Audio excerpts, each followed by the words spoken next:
அது 1990 காலகட்டம். செல்வி ஒரு சிறிய கிராமத்தில் பிறந்தவள். மிக அன்பானவள். ஆனால் வாழ்க்கை கொஞ்சம் கஷ்டமானது. அவளது கணவருக்கு போதிய வருமானம் இல்லை. நோயில் படுத்து விட்டார். பிள்ளை சிறியது. வருமானத்திற்கு வேறு வழியில்லை.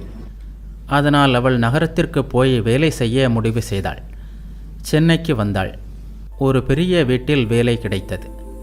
அந்த வீட்டில் 2 குழந்தைகள் இருந்தார்கள், ராமன், ஹரி. அவர்களை செல்வி நன்றாக பார்த்து கொண்டாள். அவள் செல்லமாக என் ராமன், என் ஹரி என்று கூப்பிடுவாள். அந்த குழந்தைகளும் செல்வியை அம்மா என்றே கூப்பிடும். பணக்கார வீட்டு குழந்தைகளுடன் அவள் சிரித்து விளையாடினாலும் அவள் மனம் முழுவதும் தன் சொந்த வீட்டை பற்றியே நினைத்து கொண்டிருக்கும். இரவு நேரம் வரும்போது ஜன்னல் அருகே உட்கார்ந்து வானத்தை பார்த்து அழுவாள். இப்போது என் பையன் தூங்கிவிட்டானா, அவன் எப்படி இருக்கிறானோ என்று நினைப்பாள். ஒரு நாள் விடுமுறை வந்தது. அவள் பையில் தன் குழந்தைக்கு தேவையான துணி, இனிப்பு, விளையாட்டு பொருட்களை வைத்து கொண்டாள். ஊருக்கு செல்வதற்காக பஸ்ஸில் ஏறினாள். இப்போது அவளது மனதில் ஒரு நிம்மதி. தன் சொந்த வீட்டிற்கு செல்கிறோம் என்ற நிம்மதியில் பயணம் செய்தாள்.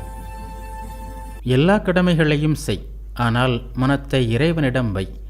மனைவி, மக்கள், தாய், தந்தை எல்லோருடனும் சேர்ந்து வாழ்.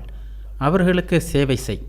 அதே வேளையில் அவர்கள் உன்னுடையவர்கள் அல்ல என்பதை உள்ளத்தில் தெரிந்து வைத்துக்கொள். இந்த கடமைகளுக்கு இடையில் மனத்தை எப்போதும் இறைவனிடம் வை என்று பகவான் ஸ்ரீராமகிருஷ்ணர் கூறுவார்.